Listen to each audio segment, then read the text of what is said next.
আমার নাম অপু, বয়স 23 বছর। লেখাপড়া প্রায় শেষের দিকে। আমাদের ছোট পরিবার। আমি, আমার বাবা আর মা। বাবা একটা বাইরে চাকরি করে। 20 দিনের ছুটিতে বছরে একবার বাড়িতে আসে। আমার মা কামিনী দেবী, ডাক নাম পলি, বয়স 40। মা আমাকে খুব খুব আদর করে, পাশাপাশি বিশ্বাসও করে। তবে কিছু ব্যাপারে আমাকে অতিরিক্ত শাসন করে। যদিও আদর করে বেশি, আমি মাকে তবুও একটু বেশি ভয় পাই। মার অবসর সময় কাটে পাশের বাড়ির অনুরাধা মাসির সাথে। উনারা আজ প্রায় 15 বছর ধরে আমাদের পাশে আছেন। মাসির ব্যাপারে পরে বলছি, তার আগে বাড়িটার বর্ণনা দিই। আমাদের আর মাসির বাড়ি পাশাপাশি। বাইরে থেকে মনে হয় এক পাঁচিলের ভেতর দুটো বাড়ি।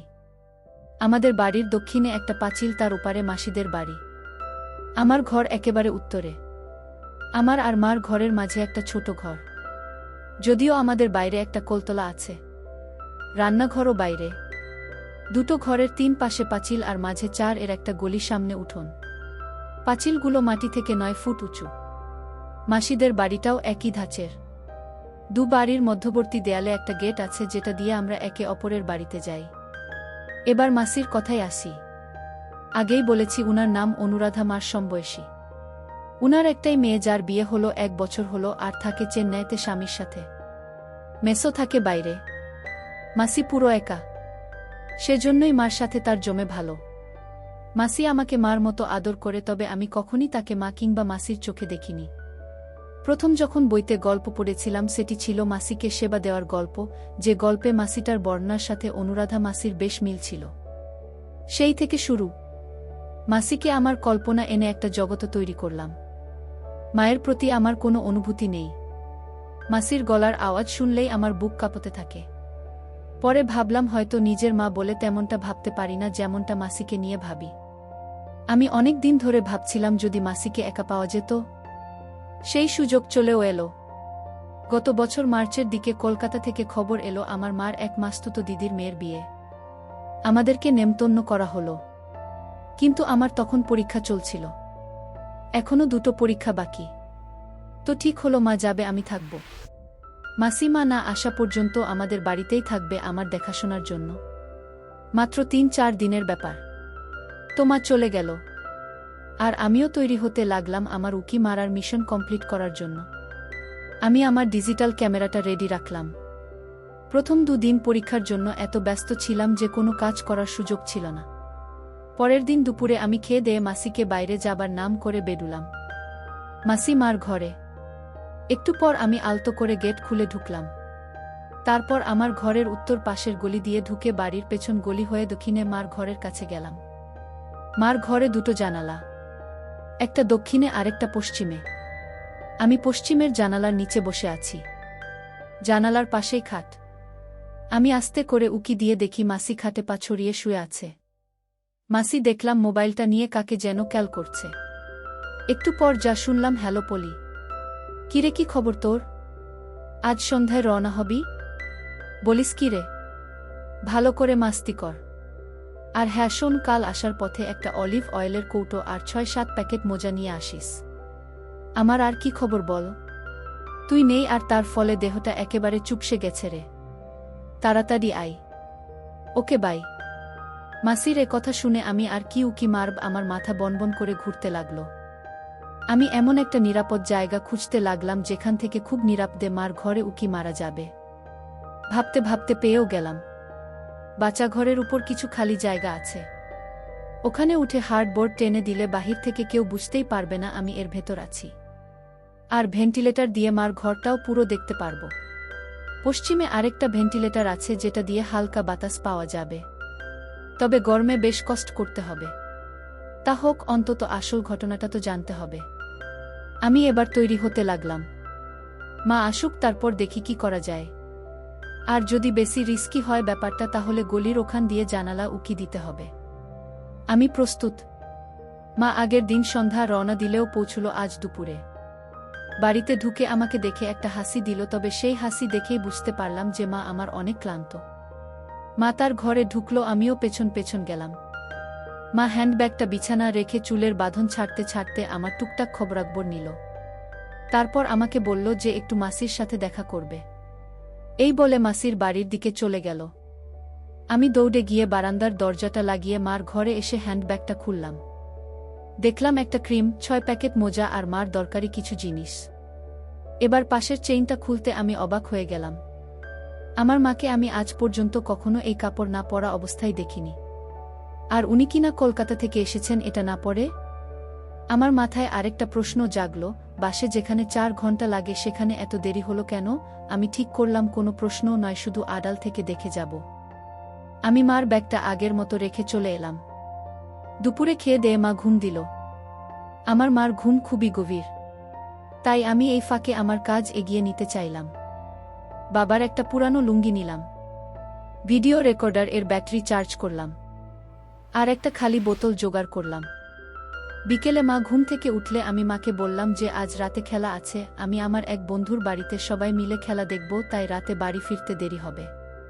মা জিজ্ঞেস করল কত দেরি হবে, যেই আমি বললাম রাত 3টে। অমনি মার মুখটা খুশিতে উজ্জ্বল হয়ে উঠল। মা হেসে বলল ঠিক। তারপর মাসির বাড়িতে গেল আর আমাকে বলল যাওয়ার আগে আমি যেন তালা লাগিয়ে যায়। আমি মাথা নেড়ে সায় দিলাম। কিছুক্ষণ পর আমিও বেডুলাম, তবে ডুপ্লিকেট চাবি সাথে নিয়ে। কিছুক্ষণ পর আমি ফিরে আসলাম। এবার আমি আমার আস্তানা সাজাতে লাগলাম। ছোট ঘরের দরজার সামনে একটা স্টুল রেখে ওটার উপর দাঁড়িয়ে হার্ডবোর্ডটা সরিয়ে দিলাম। এরপর বাবার পুরানো লুঙ্গিটা, এক বোতল জল, একটা খালি বোতল মোতার জন্য উপরে তুলে নিলাম। তারপর আমিও উঠলাম, লুঙ্গিটা বিছিয়ে দিলাম। দেখলাম ভেন্টিলেটর দিয়ে মার ঘরটা পুরো দেখা যাচ্ছে আর খাটটা একদম ফেস টু ফেস পজিশনে। এবার আমি নেমে এলাম। আমার ঘরে একটা দরজা আছে যেটা দিয়ে উত্তর দিকে বের হওয়া যায়। দরজাটা এতদিন ভেতর থেকে তালা মারা ছিল। আজ দরজাটা লাগাবো ভেবে আমি ভেতর থেকে তালাটা খুললাম আর বাইরে দিয়ে লাগিয়ে দিলাম।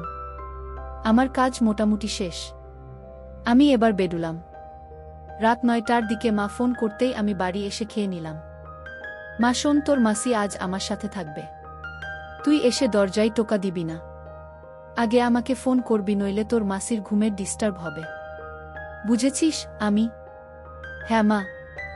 আমি বেডুলাম তবে। মা হ্যাঁ যা। আমিও যাই, অনুরাধাকে ডেকে আনি। দুজন একসাথে বেডুলাম। মা মাসির বাড়িতে ঢুকতে আমি আমার ঘরের ভিতর দরজা দিয়ে ঢুকে ভিডিও রেকর্ডারটা নিয়ে ঘর থেকে বেডুলাম। চাবিটা নিয়েছি কিনা দেখে নিয়েই আমি আমার ঘরে তালা মেরে স্টুল এ দাঁড়িয়ে ছোট ঘর এর উপরে উঠে হার্ডবোর্ড টেনে দিলাম। ওফ, হাফ ছেড়ে বাঁচলাম যেন। বেশ গরম লাগছে, ভেন্টিলেটর দিয়ে বেশ বাতাস আসছে। আজ বোধহয় বৃষ্টি হবে। কিন্তু মা এখনো আসছে না কেন? 10টা বাজে প্রায়। এমন সময় আকাশে বিদ্যুৎ চমকাতে লাগল। ভেন্টিলেটর দিয়ে বেশ বাতাস আসছে। যাক, ভালোই হলো, গরমে কষ্ট করতে হবে না। তবে এসব যখন ভাবছি তখনই গেট খোলার আওয়াজ পেলাম। মা আর মাসি আসছে। আমার বুক ধরফর করতে লাগল। ভেন্টিলেটরে চোখ রাখলাম। দরজা খুলে প্রথমে মা, তারপর মাসি ঢুকল। মা বলল চল আগে ফ্রেশ হয়ে আসি। ঠিকই বলেছিস রে, চল। মা আর মাসির মুখে এসব শুনে আমার নিঃশ্বাস বন্ধ হবার জোগাড় হলো। দুজন একসাথে বাচ্চা ঘরে গেল। প্রায় মিনিট 5 পর দুজন বেডুলো এবং ঘরে ঢুকে দরজা লাগিয়ে দিল। মা আর মাসি ঘরে ঢুকে দুজন দুপাশের জানালাটা লাগিয়ে দিল। বাইরে বৃষ্টি হচ্ছে খুব। মা বিছানা থেকে চাদরটা নামিয়ে একটা পুরানো চাদর বিছিয়ে দিল। তবে এবার যা ঘটল তাতে আমার বুক এতটাই ধরফর করতে লাগলো যেন মনে হলো আমি মারা যাব। মা বলল, হ্যারে দেখতো বারান্দার গেটে তালা লাগিয়েছি কিনা। মাসি বাইরে গেল। আমার হার্টবিটও চলাচল বেড়ে গেল। মাসি আবার ফিরে এলো ঘরে, হ্যারে লাগানো আছে। এটা বলেই চুলটা ছেড়ে দিল। মা এতক্ষণ কি যেন করছিল পেছন থেকে, আমি ঠিক দেখতে পারছিলাম না। এবার ঘুরে দাঁড়াতেই বুঝলাম কপালে বিরাট একটা সিঁদুরের টিপ ও নাকে একটা নাকচাবি লাগিয়েছে। ওটা দেখে মাসি বলল, কিরে আজ বোধহয় একটু বেশি গরম হয়ে গেছিস। ব্যাপারটা কি শুনি, বিছানায় যা আগে, তারপর বুঝবি ব্যাপারটা কি। মাসি এক মুহূর্তে অ্যাকসেট হয়ে নিল। এ আমি স্বপ্ন দেখছি না তো? মাসি সোজা গিয়ে বিছানায় আতশোয়া হলো। খাটে হেলান দিয়ে আমার দিকে তাকিয়ে আছে যেন। মাসি এবার মাকে হাঁক ছুডুই পলি, তোর হলো? এখনো কাপড় ছাড়িসনি তুই? আসছি বাবা, আসছি। মা বলল, আজ অপু বাড়িতে নেই, সবে বাজে 10টা, এখনো হাতে 5.5 ঘন্টা বাকি। এত তারা কিসের? যদি আমার চোখ ভুল না করে থাকে তবে এটুকু বলতে পারি চুল ছেড়ে দেওয়ার সাথে সাথেই মাকে ঘাতক মুভির বিন্দু মাসির মতো লাগছে। আমি মার থেকে চোখ ফেরতে পারছি না। মা এবার মাসির পাশে গিয়ে শুলো। মাসি। হ্যাঁ রে, এবার বল। মা, তুই তো জানিস আমার যে দিদির মেয়ের বিয়ে হলো উনার একটাই ছেলে একটাই মেয়ে। তো মেয়ে এতদিন মুম্বাই ছিল, বিয়ের জন্য কলকাতায় এসেছে আর ছেলেটা কলকাতাতে থাকে। এই ধর অপুর বয়সী। উনাদের বিরাট বাড়ি, বেশ পয়সাওয়ালা বুঝলি। আমকে তো বিয়ের অনুষ্ঠানের সব পোশাক উনারাই দিয়েছেন। এবার আসি আসল ঘটনায়। আমি যেদিন গেলাম তখনও তেমন আত্মীয় এসে পৌঁছায়নি। দিদি তো খুব খুশি। ওর ছেলেটা মানে জয় আমাকে দেখে আরও খুশি। ছেলেটার গড়ন ঠিক আমাদের অপুর মতন বুঝলি। তো ওখানে থাকতে গিয়ে একটা ব্যাপার খেয়াল করলাম, জয় প্রায় সারাক্ষণ আমার আশেপাশেই ঘুরঘুর করে। আমি অতটা গুরুত্বের সাথে দেখিনি ব্যাপারটা। তো এভাবেই চলছিল। ঠিক ওই দিন সন্ধ্যা হতেই অন্য আত্মীয়রা আসতে শুরু করল। দিদির যা ছিল দুজন। তোকে কি বলবো, দুটোই আগুন। মাসি। কেন রে? মা। আর বলিসনে এসেই দেখলাম তার দুজন দুটো জয়কে নিয়ে কোথায় যেন গেল। পরে জানতে পারি জয়ের কাছ থেকে ওরা তখন সেবা নিচ্ছিল। মাসি। কি বলিস তুই? মা, তবে আর বলছি কি? ওটা পরে বলবো, এবার শোন ঘটনা। বিয়ের দিন দিদি আমাকে নিজে সাজিয়ে দেয়। অনেকেই আমার দিকে আজ চোখে দেখছিল, এমনকি মহিলারাও আমার দিকে তাকাচ্ছিল। তো একসময় আমি মানিয়ে নিলাম। হঠাৎ দিদি এসে বলল, পলি দেখতো জয় কোথায়? ওকে পেলে বলবি আমি ডাকছি। আমি জয়কে খুঁজতে লাগলাম সারা বাড়ি, কোথাও না পেয়ে গেলাম ছাদে। ওকে যেই ডাকবো তখনই খেয়াল করলাম ও ফোনে কার সাথে যেন কথা বলছে। আমি ভাবলাম কথা শেষ হলেই ডাক দেব, তাই দাঁড়িয়ে রইলাম। হঠাৎ শুনি ও বলছে, হ্যারে কঠিন জিনিস। মার কেমন এক বোন হয়। হ্যারে আজ দুদিন ধরে তো তাকে ভেবেই পানি ফেলছি। দেখা যাক কি হয়। বাই। এটুকু শুনেই আমি বুঝে ফেললাম ও কার কথা বলছে। আমি এমন একটা ভাব করলাম যেন এইমাত্র এসেছি, জয় তোকে দিদি ডাকছে। জয় কিছু না বলে আমার দিকে একবার তাকিয়ে চলে গেল। আমি একলা ছাদে দাঁড়িয়ে ওর কথাগুলো ভাবতে লাগলাম। মাসি। কি? মা, বলছি তো দাদা একটু জল খেয়ে নিই। মা জল খেয়ে আবার বলতে শুরু করলো। আমি ভাবতে লাগলাম, তবে কি জয় আমাকে সেবা দিতে চায়? পাশাপাশি এও ভাবতে লাগলাম, স্বামী থাকে অনেক দূরে, বছরে কটা দিন আমার কপালে জোটে, তাও সেটা আমার জন্য যথেষ্ট নয়। অনেকেই তো অনেক কিছু করে বেড়ায়, কেউ জানে না বলে তারা সতী নারী হিসেবে পরিচিত হয়। তাহলে আমাকে যদি কেউ কাছে চায় তো আমি কেন সাড়া দেব না? আমারও তো একটা খিদে আছে। এটা চিন্তা করেই আমি সিদ্ধান্ত নিলাম যে জয়কে দিয়ে সেবা নিব, যেই ভাবা সেই কাজ। ততক্ষণে আমার ভেতর একটা খিদে জেগে উঠেছে। সেদিন পুরোটা সময় আমি জয়কে টিচ করেছি, ওর সামনে দুলিয়ে হেঁটেছি। আর পরের দিনগুলোতে তো বাগান দেখিয়ে দেখিয়ে ওর অবস্থা খারাপ করে দিয়েছি। তো পরদিন আমি বাড়ির উদ্দেশ্যে রওনা হব। দিদি কিছুতেই আমাকে একা ছাড়বে না, তাই বলল যে জয় আমার সাথে যাবে। তো এটা শুনে আমি একটু মজায় পেলাম। আমি বেশ ছেনালি একটা সাজ দিলাম। আমরা শেষ বিকেলে বের হলাম। বাস স্টপে গিয়ে জয় টিকিট নিল। পরে বাসে উঠে দেখি একদম পেছনের দুজনের একটা সিট। আমি তো বুঝতে পেরেছি। আমি একটা ছেনাল হাসি দিয়ে বললাম, খুকিরে বেছে বেছে একেবারে পেছনের সিট নিলি যে? জয় বলল, পেছনে নাকি ঝামেলা কম। আমি একটা হাসি দিয়ে জানালার পাশে বসলাম। আমাদের সামনে এক জোড়া বুড়ো মহিলা আর বামে তাদের সাথে বুড়ো লোকটা ছিল। তো বাস ছেড়ে দেওয়ার কিছুক্ষণ পর এ পাশের বুড়টা ঘুমিয়ে পড়ল। আমি জানালা দিয়ে বাইরে দেখছিলাম, কিন্তু আর চোখে দেখি জয় চোখ দিয়ে গিলছে। ওর একটা হাত থাই এর কাছে। আমি একটু নড়াচড়ার ভান করে শাড়িটা একটু টেনে নিলাম। এখন বা দিকেরটা পুরোটাই দেখা যাচ্ছে। আর চোখে তাকিয়ে দেখি জয় এর ফুলে ফুলে উঠছে। হঠাৎ গাড়িটার গতি কমে আসলো একটা পেট্রোল পাম্পে ঢুকল তেল নেয়ার জন্য। আমি বাস থেকে নামলাম বাচ্চা ঘরে যাব বলে। তখন সন্ধে প্রায়। মা বলতে লাগলো, বাসটা পাম্পে থামতেই আমি বাস থেকে নেমে পাম্পের বাচ্চা ঘরে গেলাম। ফ্রেশ হওয়ার পর যেই বেরুবো তখনই আমার মাঝে ছেনালি কাজ করল। উচটা খুললাম, তারপর সেটা হ্যান্ড ব্যাগে রেখে দিলাম। মাসি। কিন্তু কেন? মা। আরে দেখানোর জন্য। এরপর আমি আবার ফিরে এলাম বাসে।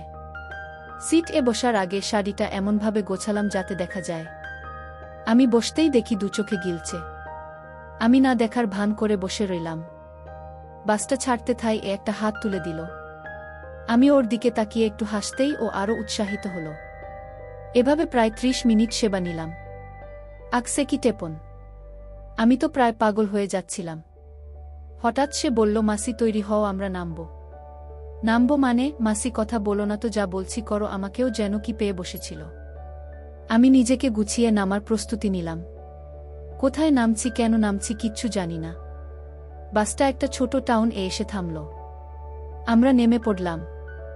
আমি ওকে জিজ্ঞেস করলাম আমরা কোথায় যাব আর বাস থেকে নামলামই বা কেন। ও বলে কিনা আমরা বাস এর ভেতর যে টেস্ট ম্যাচ শুরু করেছিলাম সেটার তো দ্বিতীয় ফরম্যাট খেলতে নেমেছি। আমি অন্যদিকে মুখ ফিরিয়ে হেসে দিলাম। এবার আমরা বড় রাস্তা পার হয়ে একটা ছোট রাস্তা ধরে এগোতে থাকলাম। কিছুক্ষণ হাঁটার পরে একটা রেল স্টেশন দেখতে পেলাম। স্টেশনটার উল্টো দিকে একটা পাঁচিলে ঘেরা বাড়ি। জয় একটু দূরে গিয়ে কাকে যেন ফোন করল, আর কিছুক্ষণের ভেতর একজন ৪৪ বছর বয়সের মহিলা দরজা খুলে আমাদের ভেতরে নিয়ে গেল। বাড়িটিতে আমরা ছাড়া আর কেউ নেই। আমি জয়কে বাড়িটা কার জিজ্ঞেস করতেই ও শুধু বলল, অত জেনে লাভ নেই। আমরা বিরাট একটা ঘরে ঢুকলাম, যার সাথে এটা ছোট ঘরও আছে। ঘরে ঢুকে দরজা লাগিয়ে দিল, তার আগে ওই মহিলাটিকে কি যেন বলল। এরপর ও ছোট ঘরে গিয়ে ফ্রেশ হয়ে এলো। আমিও ফ্রেশ হয়ে বেরিয়ে এলাম। ও আমাকে রেখে কিছুক্ষণের জন্য বাইরে গেল, আর আমিও এই সময়টা কাজে লাগলাম। মাসি কিভাবে বলো না রে? মা বলছি বাবা। আমি হ্যান্ডব্যাগ থেকে লিপস্টিক বের করে গাঢ় করে লাল লিপস্টিক আর চোখে একটু কাজল দিয়ে নিলাম। ঘরে একটা আয়না ছিল, ওটাতে দেখে নিজেকে বেশ সুন্দরী মনে হলো। তাও ভাবলাম কিছু একটা বাদ পড়েছে। আমি তখন আমার বাগ খুলে একটা নাকচাবি বের করলাম। এই যে দেখছিস নাকচাবিটা, এটাই। ওটা নাকে দিয়ে আবার আয়নায় দাঁড়াতেই নিজেকে আরও মায়াবী মনে হলো। ঘড়িতে তখন রাত ৯টা। একটু পরেই দরজায় টোকা পড়ল। আমি দরজা খুলতে ও আমার দিকে হা করে তাকিয়ে রইল। আমি কোমরে ২ হাত রেখে একটু বেঁকিয়ে দাঁড়ালাম আর ওকে বললাম, কিরে ভেতরে আসবি না? ও কোনোমতে ঘরে ঢুকল। আমি দরজাটা লাগিয়ে ওর দিকে ঘুরতেই দেখি ও আমার দিকেই তাকিয়ে আছে। আমি খুব অবাক হচ্ছিলাম যে ছেলে বাসে এতক্ষণ ধরে আমাকে সেবা দিল, অথচ সেই এখন ভেবদা মেরে দাঁড়িয়ে আছে। আমি ওকে বিছানায় ধাক্কা দিয়ে বিছানায় ফেলে দিই। আমার দিকে এক দৃষ্টিতে চেয়ে রইল। আমি ওকে জিজ্ঞেস করলাম, কিরে অমন করে কি দেখছিস? মাসি তুমি না অনেক অনেক সুন্দরী, তাই না? কি তা কবে থেকে? তুমি যেদিন আমাদের বাড়িতে এলে সেদিন থেকেই তুমি আমার রানী হয়ে গেছ। তাছাড়া কি?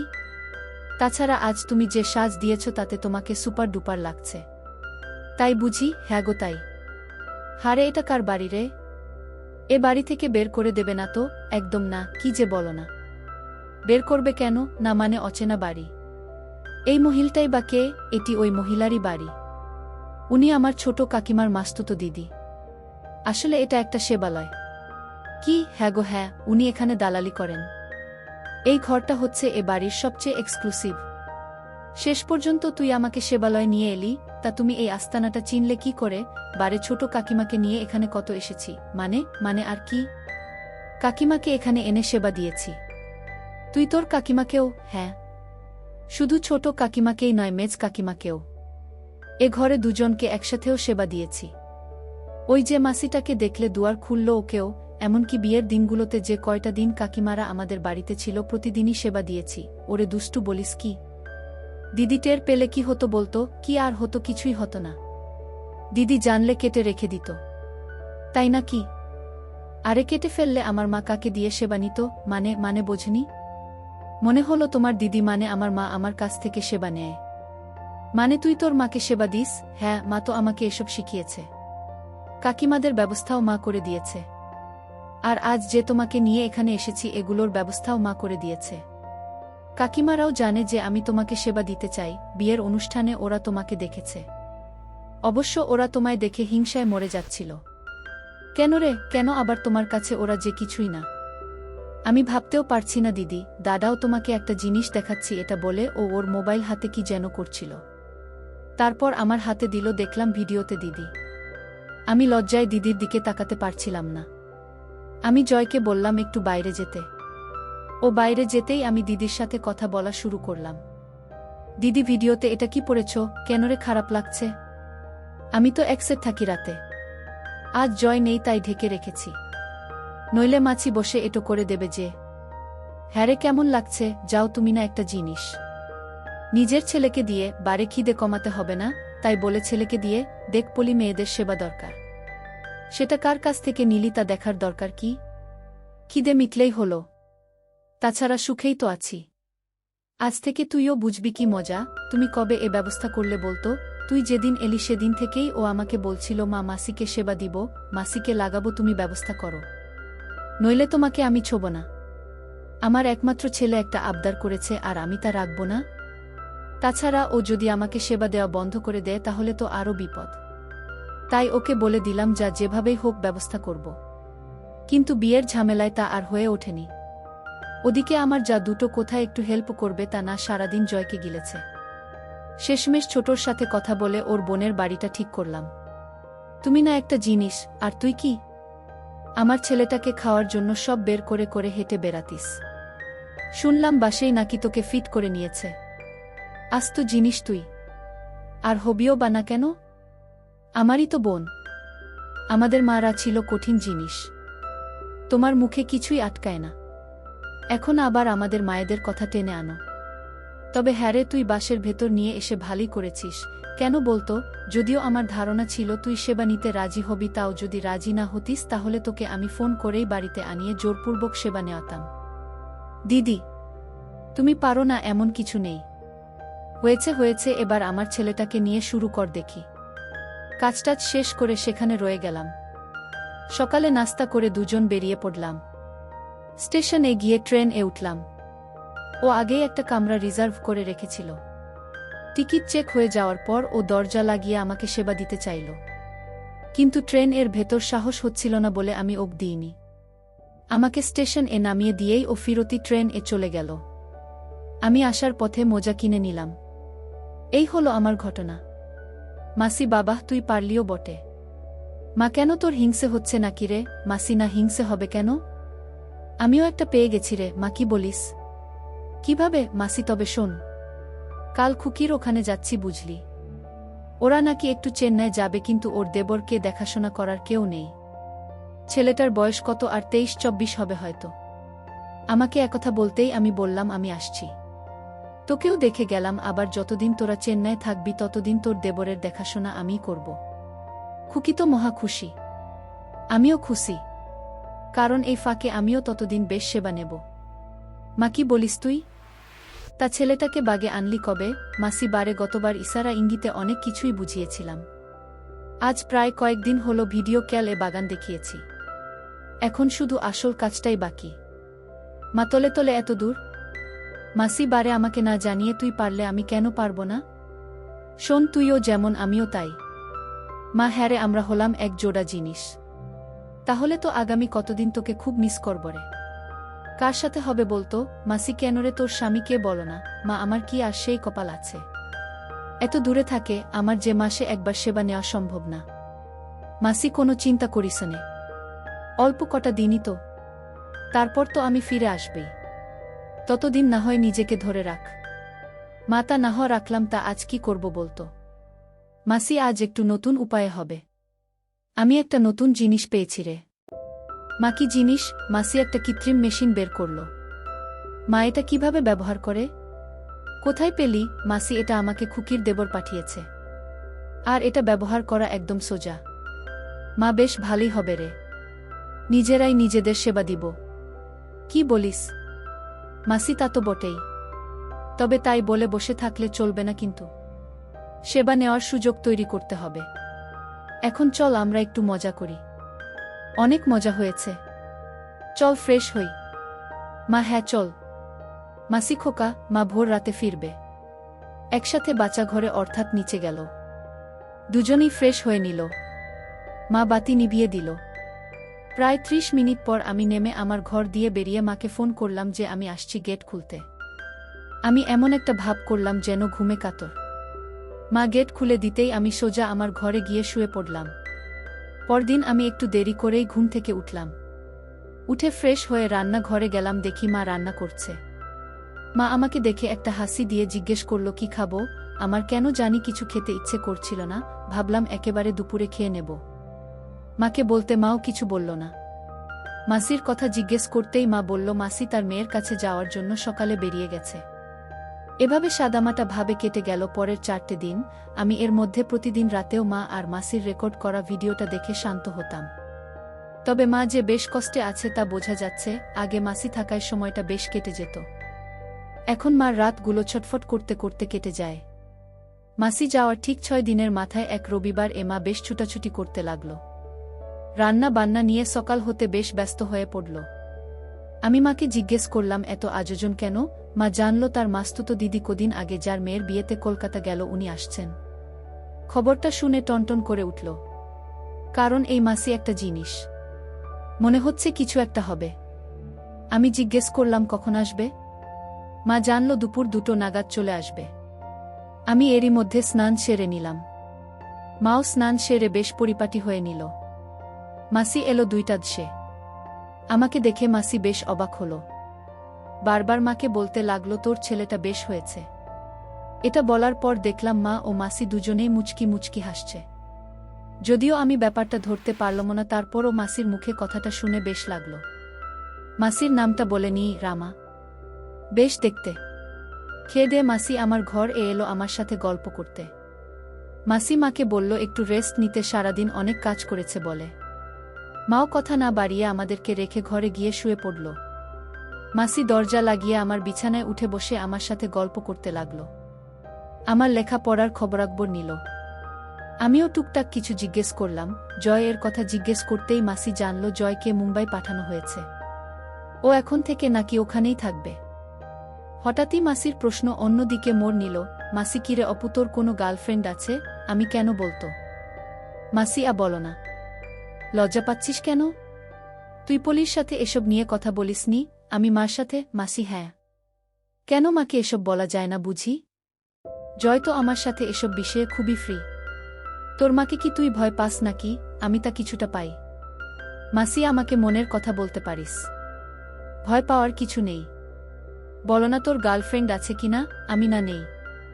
মাসিও আচ্ছা ভালো। তা কাউকে মনে মনে পছন্দ করিস নাকি? আমি না, তেমন কোনো পছন্দ নেই। মাসি কি যে বলিস না, তোর মতো একটা ছেলের গার্লফ্রেন্ড নেই এটা কোনো কথা? কিভাবে কাটাস দিনকাল? জয় তো মেয়েদের ছাড়া থাকতেই পারে না। আমি জয়ের তো তোমার মতো একটা ফ্রেন্ডলি মা আছে, তাই ও এসব পারে। অবশ্য আমার মা যদি তোমার মতো হতো তবে আমিও পারতাম। মাসি তা কেমন মেয়ে তোর পছন্দ? আমি এই ধরো আমার চেয়ে বয়সে বড় মেয়েদেরকেই আমার বেশি পছন্দ।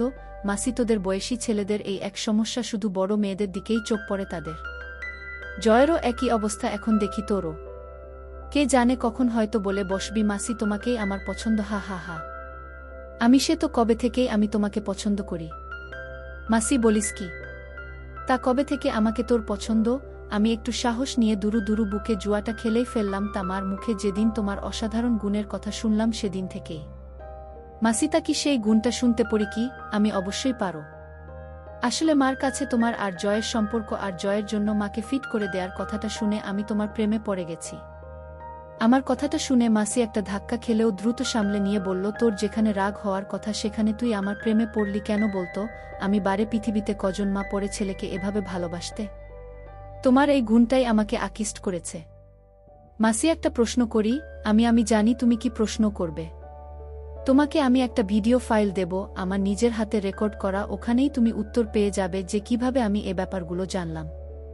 মাসি আমার আরেকটা প্রশ্ন ছিল রে। আমি বলো না।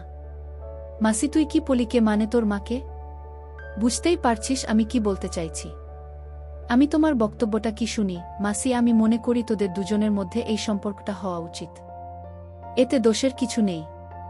আমি সহ আমাদের গ্রুপের প্রায় 10 জন নারী তাদের ছেলের সাথে এরকম সম্পর্কে জড়িয়েছি এবং সুখেই আছে। আমি আর জয়ও বেশ আছি। তাছাড়া তোর মার পক্ষে তোর বাবাকে ছাড়া দিন কাটানো বেশ কষ্টকর। তোর নিজের ব্যাপারটা দেখ। তুই বিয়ে করতে আরও প্রায় 7 বছর। এতদিন কিভাবে থাকবি? তোর আর পলির মধ্যে যদি ব্যাপারটা ঘটে তবে তুই অনেক শান্তিতে থাকতে পারবি। তোর বিয়ের সময় আসতে আসতে তোর মাও বেশ ঠান্ডা হয়ে আসবে। তাছাড়া তোরা একে অপরকে খুব গভীরভাবে ভালোবাসতে পারবি। সবচেয়ে বড় কথা হলো এটা খুবই নিরাপদ। জানাজানি হবার ভয় নেই এতে। বুঝেছিস আমি কি বললাম? আমি সবই বুঝলাম, কিন্তু মাকে এ কথা বলা আমার পক্ষে সম্ভব নয়। মাসি, ধুর বোকা, আমি থাকতে তোর কোনো চিন্তা নেই। আমি এমনভাবে সব সাজাবো যে পলি নিজে তোর কাছে ধরা দেবে।